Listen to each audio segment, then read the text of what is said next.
10 Worst Moments in Marvel Comics. Number 10. Rape of Miss Marvel, October 1980. By the end of the 70s, Carol Danvers, aka Ms. Marvel, had become one of Marvel's flagship female characters, and all it took was one issue of The Avengers to ruin both her standing as a strong female character and her reputation. To make a long and overly complicated story short, Ms. Marvel became mysteriously pregnant and gave birth to a full-term baby 3 days later. Then, the baby, named Marcus, mysteriously grew up almost instantly and revealed that he had seduced his mother and impregnated her. And by seduced, I mean raped. And what became of Miss Marvel's incestuous rape child? He grew up to be Marcus. That's right, he had gone back in time to impregnate his mother with himself. But the worst part of this travesty was that not only was Miss Marvel, one of Marvel's leading female characters, raped, but she also revealed that she enjoyed it and decided to stay with him afterwards. Hooray for feminism. Number 9. Clone Saga, October 1994 to December 1996. If you watch this video, you may be surprised to find out that many of the entries are related to the friendly neighborhood Spider-Man. The first one to make an appearance is the dreadfully convoluted and stupidly executed Clone Saga, a storyline that ran through all of the Spider-Man titles for 2 years. It all started with a storyline back in the 70s where the villain named the Jackal cloned Peter Parker and his deceased girlfriend, Gwen Stacy. Spidey fought his clone, won, and went back off none the wiser. Decades later, this storyline was brought back to life when it was revealed that not only had the clone survived his encounter with Spidey, but that the clone, now known as the Scarlet Spider, was the real Peter Parker, and that the Peter Parker that the comics had followed for decades was the clone. Needless to say, this angered most, if not all, of Spider-Man's fans. So what was supposed to be a short arc that only lasted a few issues ran for 2 long, painful years as Marvel tried to backtrack and restore the status quo. Along the way, it was revealed that, surprise, surprise, the Scarlet Spider was the clone and Peter Parker was the original. Throw in the clumsy resurrection of Aunt May after she had previously died. That Aunt May was also another clone, a couple of hundred more Spider-Man clones that Jackal just happened to have in his basement, and the revelation that the entire thing had been orchestrated by Norman Osborn, the Green Goblin, who was believed to have died decades ago, and you have one of the most infuriating stories ever told in the entire history of the comic book medium. And the kicker? Afterwards, everybody acted like nothing had happened and the plotline was never mentioned again. Marvel literally wasted 2 years of their readers' lives with nothing to show for it. Number 8. Iron Man: The Crossing, September 1995 to February 1996. Retcon, retroactive continuity, is a literary device used to change previously established facts in fiction and is commonly used in comic book series with long histories because the plurality of writers who contribute to stories can often create situations that demand clarification or revision. That's from Wikipedia.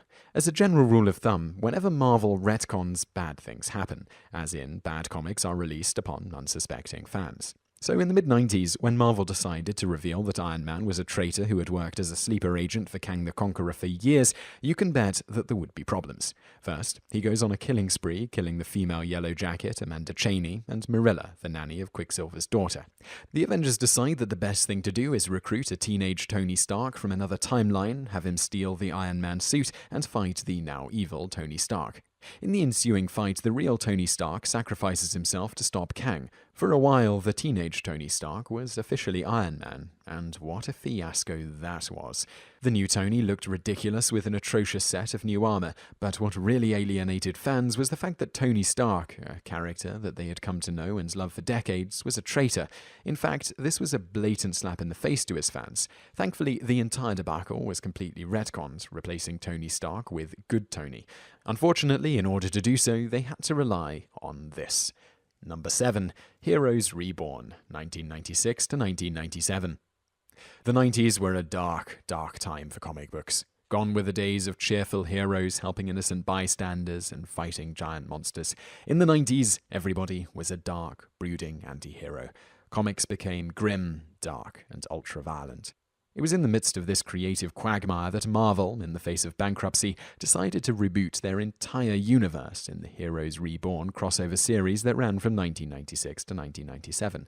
Essentially, Marvel trapped 4 of their most famous properties, the Fantastic Four, the Avengers, Captain America, and Iron Man, in a pocket dimension after their apparent deaths at the hands of the psionic entity Onslaught. This allowed their writers to go back and tell brand new stories with these characters that they wouldn't have been able to do within mainstream Marvel continuity. It was a decent idea. However, they decided to outsource these stories to former employees, Jim Lee and Rob Liefeld, who turned them into over-the-top, shameless parodies of themselves. The series was beset by bad stories and some of the worst art to ever grace the medium. It was so bad that Marvel essentially had to reboot their universe again just so they could restore everything to the status quo that was enjoyed before Heroes Reborn began. The silver lining to this abomination was that it succeeded in restoring Marvel's sales and saved the company from a financial meltdown. All it took was a year of pure pain and agony on the part of the fans. Number 6. Chuck Austen's X-Men, 2002 to 2004. Yes, all of Chuck Austen's X-Men run. It is literally impossible to pick just one thing that was wrong with it. Where do we begin? How about the horrific characterizations? How about all the blatant misogyny? How about the fact that it followed one of the greatest X-Men runs of all time, Grant Morrison, with stories that were designed to retcon it all? How about when Jubilee and a bunch of other X-Men were crucified by a group of radicals who wanted to discredit the Catholic Church by making Nightcrawler the Pope and killing people with disintegrating communion wafers? Or, sticking with Nightcrawler, how about the time when it was revealed that he was literally the son of a demon named Azazel who gave birth to him so he could teleport him to Earth? No, I've got it. It would have to be the revelation concerning Zorn, a supporting cast member from Morrison's run who had healing powers fueled by literally having a star in his head.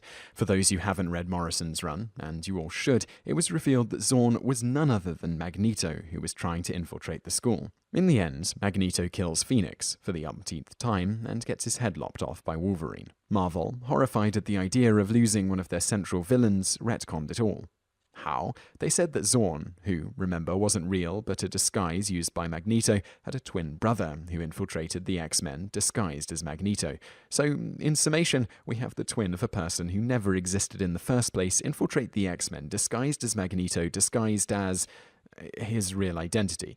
Make sense? No? Don't worry, nobody else can figure it out either. At least Marvel got Magneto back for several more decades of milking. Number 5. Sins Past, August 2004 to January 2005. Oh, Spider-Man fans, why must Marvel continue to abuse you? Gwen Stacy, one of Spider-Man's first girlfriends, was a fan favorite for decades. Her murder at the hands of the Green Goblin is said to have single-handedly ended the Silver Age of comics. It was a tragic scene that helped define Spider-Man for a new generation. Even after Spidey hooked up with Mary Jane, there was still a massive amount of care and sympathy for Gwen, solidifying her status as one of the most loved characters in the entire Marvel universe. So, of course, Marvel decided that the best thing to do was to rewrite her past so that Norman Osborn, the Green Goblin, had slept with her. Oh, but he didn't just sleep with her, he knocked her up with twins that she gave birth to in France. After deciding to come clean with Peter and raise the kids with him, Norman killed her. Why? So he could raise them himself. Because of Norman's bizarre blood, the kids aged faster than normal, so they were full-grown adults before they reached 10 years old. What does Norman do with them? He makes them attack Spider-Man.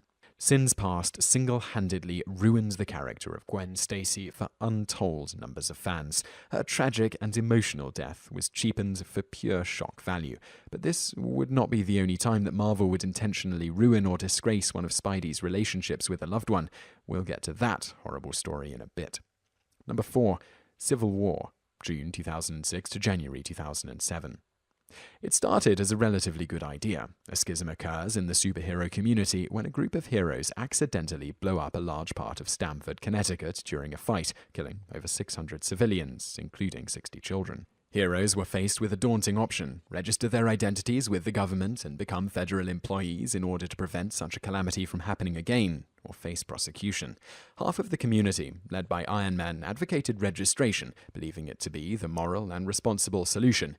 The other half, led by Captain America, believed that forced registration was a violation of their civil liberties, and revealing their identities could put their friends and families at risk. It was a difficult and emotional issue for everyone involved. There was no easy answer or solution to the problem. At least, there wasn't until Iron Man and Mr. Fantastic created a robotic Thor clone which attacked the anti-registration camp, killing the superhero Goliath in the process. And then, instead of trying to persuade and convince the anti-registration people to register, Iron Man and his followers hunted them down like animals, arrested them, and threw them in an unbreakable prison in another dimension without a fair trial or due process. Not to mention that the pro-registration camp convinced Spider-Man to reveal his identity as Peter Parker publicly, leading to his Aunt May getting shot, which subsequently leads to the next entry on this list. As the icing on the cake, after Captain America heroically surrenders to prevent any more violence or bloodshed, he is shot and killed on the steps of a courthouse. Number 3. One More Day, November 2007 to January 2008. If I ranked this list in order of the most hated, most ill-conceived, most badly written, and poorly received moment in Marvel history, One More Day would be on top. There is no competition. For those of you who don't read comics, let me try and break this down for you. Anyone who has seen the Spider-Man movies knows that Spider-Man's true love was Mary Jane Watson. It's been that way for almost 4 decades. She was among the most beloved members of the Marvel Universe for her personality, spunk, and everlasting devotion to her husband Peter Parker. The two had weathered countless storms together, and had always come out stronger as a result. Their wedding was one of the biggest Marvel events in history. For years, Peter Parker and Mary Jane were the comic book couple, probably only rivaled in popularity by Superman and Lois Lane in DC Comics. One day, Marvel editor-in-chief Joe Quesada decided that he didn't like the idea of Spider-Man being married. He believed that being single was essential to Spider-Man's character, never mind the fact that he had been married to Mary Jane for almost 20 years. So what did he do? He made Spider-Man make a deal with the devil to trade his marriage to save the life of Auntie May, who had been shot in the aftermath of Civil War. Let me say that again, in case you didn't grasp the infuriating implications of that last sentence. Spider-Man, one of the ultimate paragons of personal responsibility and righteousness in all of comics, made a deal with the devil. The deal was to sacrifice his marriage, all so that he could save the life of his elderly Aunt May.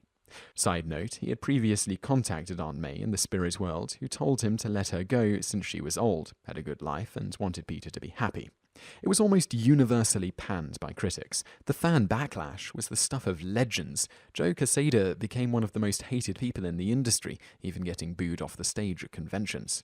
But one of the worst things about One More Day was that it was a key example of a disturbing trend among comic book companies, editors using their positions to ghostwrite their favorite comics. In fact, many of the entries on this list were the result of editorial mandates. Among them, One Day reigns supreme.